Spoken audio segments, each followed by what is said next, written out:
C'est une pédagogie assez novatrice. Oui, c'est totalement novateur. Ça explique un peu aussi, souvent on me demandait mais pourquoi tu n'écris pas, tu n'as pas encore écrit ton bouquin sur l'ombre du dragon. Moi je ne sais pas dire pourquoi, je dis c'est parce que j'ai beaucoup de travail ou je ne sais pas. Mais en fait je pense que là il y a une partie, un paramètre important, c'est que jusqu'à maintenant j'étais quand même dans une période d'observation, enfin plutôt de laboratoire, d'expérimentation. Parce que je suis parti en 2008 avec pas grand chose en fait, hein, juste un petit fil comme ça, global, et un fil linéaire entre le talon gauche et le talon droite. Je suis parti de là et donc j'avais besoin de rester centré sur moi-même, plutôt commencer à diffuser un tas de choses. Au début, j'avais peur de me tromper, mais bon, très vite j'ai vu que non, parce que si je me trompe, il n'y a plus rien. Donc c'est simple avec l'ombre du dragon, si on se trompe, c'est fini. À la seconde où on se trompe, pas 2 heures après, à la seconde où on se trompe, on a l'impression d'un coup on ne sent plus rien. On tombe dans un trou, c'est vide. Donc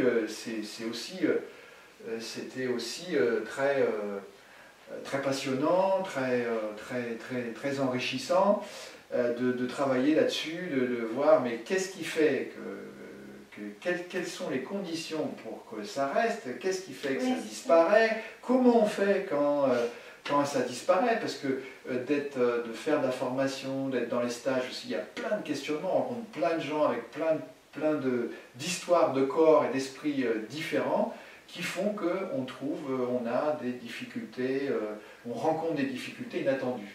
Et donc là, ça m'a permis pendant toutes ces années, là, de 2008 à, on va dire depuis, parce que ça ne s'arrête jamais, donc on va dire depuis 1 an ou 2, voilà, les choses sont posées, on a une véritable pédagogie. On a vraiment une identification de ce qu'est l'ombre du dragon dans sa formule la plus simple, la plus épurée, ce que c'est, comment ça fonctionne, dans le plan sagittal, c'est-à-dire en montant, descendant, en pliant les genoux, en montant, descendant, dans les rotations, dans le transversal, anatomique transversal, et dans le plan frontal. Il n'y en a pas d'autres. Pour tous les mouvements naissent de ces 3 plans-là. Donc quand on connaît comment générer l'ombre du dragon dans les 3 plans, on sait tout faire. On sait faire tous les mouvements, normalement, il n'y a pas de frein. Donc qu'est-ce qu'on fait pendant 3 ans de formation, ou 2 ans de formation pour les pros, pour ceux qui sont déjà enseignants? Qu'est-ce qu'on fait? On apprend la profondeur dans le plan sagittal avec une posture de base, la largeur du bassin où il y a le moins d'interférences, il n'y a pas de transfert de poids, il n'y a rien, tout est super simple. Et on apprend là à repérer, on apprend à respecter les paramètres de l'ombre du dragon, qui ne sont pas si compliqués que ça, mais on apprend à percevoir quand est-ce qu'on est dedans, quand est-ce qu'on n'est pas dedans. Bon, on s'en aperçoit très vite, mais et à piloter le corps au-dessus des talons de façon à ce que la force de réaction de la Terre, elle reste présente dans le squelette. C'est ça le point de base. Donc, on apprend à faire ça, on apprend à faire tous les mouvements intermédiaires dont j'ai parlé tout à l'heure, et puis après, pour simplifier, l'année d'après, on apprend à faire des pas de cavalier, donc des pas plus complexes, avec des pieds plus écartés, en restant au centre, en faisant des transferts de poids, un pied devant, un pied derrière, en faisant des transferts de poids. On commence, en 3e année, on fait des pas, en 2e année, on reste sur ça. Donc, l'ombre du dragon, c'est en 2e année, on apprend à faire ses pas, en 3e année, on apprend les déplacements, et on apprend les qigong qui vont avec. Donc en fait, on apprend les qigong comme dans les écoles classiques.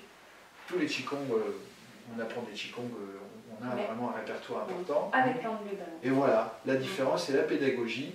Si on n'enseigne plus de manière conventionnelle, comme j'ai dit tout à l'heure, qui est une méthode qui vaut ce qu'elle vaut, on enseigne avec une méthode différente, qui est la méthode de conserver le mouvement profond, quel que soit le qigong que l'on pratique. Donc on reste sur ce mouvement, toujours pareil, le mouvement profond, un mouvement arrangé qui ressemble un peu, et après on arrive au qigong, un mouvement du qigong lui-même. Et quand on enseigne, quand on étudie, c'est pareil, on n'étudie pas, mes élèves sont interdits d'étudier les chorégraphies. Ils ne doivent pas, enfin bien sûr ils étudient la chorégraphie, mais ils ne doivent pas copier les cassettes que je leur donne. Parce que je leur donne des cassettes, ils ont un serveur. Oui, parce que tout est dans le ressenti, tout ton parcours a été sur justement... Sur la perception. Sur la perception. Ouais. Et de toute façon, l'ombre du dragon, Bah, de toute façon, oui, c'est soit on est là ici et maintenant, On la ou soit ressent, on l'a pas. ressent pas. Oui. Voilà, c'est comme Oui. ça que ça marche. Donc, Oui, donc effectivement, donc tu réponds à une de mes questions, à savoir est-ce qu'on peut, si on regarde tes vidéos, est-ce qu'on peut l'approcher, la ressentir, Et c'est difficile. C'est difficile. Bon, j'ai pas fait l'expérience, mais à mon avis, c'est. Alors, on pourrait imaginer un hybride entre les deux, peut-être, je sais pas. Ça, c'est un peu ma réflexion qui vient maintenant. C'est parce qu'au départ, il n'existe rien. Hein. J'ai fait des écrits. Hein. Mes élèves ont des écrits. Ils ont des trucs techniques. Hein. Ils ont une centaine de pages techniques sur comment ça marche, plan sagittal, frontal, etc. Maintenant, ça c'est décrit, donc je peux le transmettre, eux ils peuvent le transmettre à leurs élèves, c'est transmissible quoi. Hein. Oui, c'est ça la pédagogie. Oui, c'est eux, c'est ce genre enseigne cette pédagogie pour qu'ils enseignent de cette manière-là. Hein, ils adorent, hein, parce que c'est. Au début ça leur fait peur, parce que c'est un changement de paradigme, c'est totalement différent. C'est pas comme ça qu'on fait d'habitude. Hein. Mais en fait, ils adorent en fait. Hein. La dernière fois, là, on a encore fait en troisième année des mises en situation pédagogiques, ils travaillent à 3. Ils sont chacun à leur tour prof et ils animent à la méthode de l'onde du dragon et ils trouvent ça super. Hein. Mais il n'y a pas simplement les élèves, je pense que tu proposes de nombreux stages et a priori tout le monde peut venir.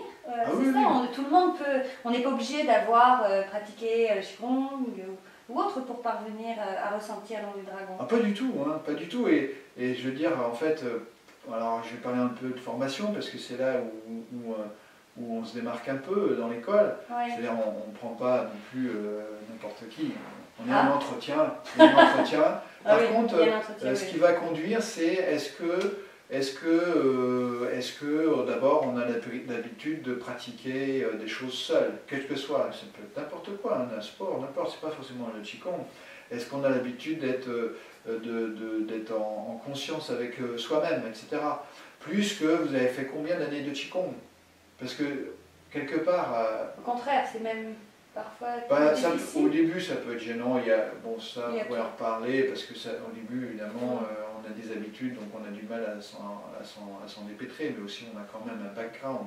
Alors, quand on réussit à traverser ces habitudes, on va plus vite. C'est un peu plus long et c'est paradoxal. Hein. Ceux qui n'ont jamais rien fait, ils rentrent plus vite que ceux qui ont déjà fait quelque chose avant. Mais en fait, on ne peut pas dire...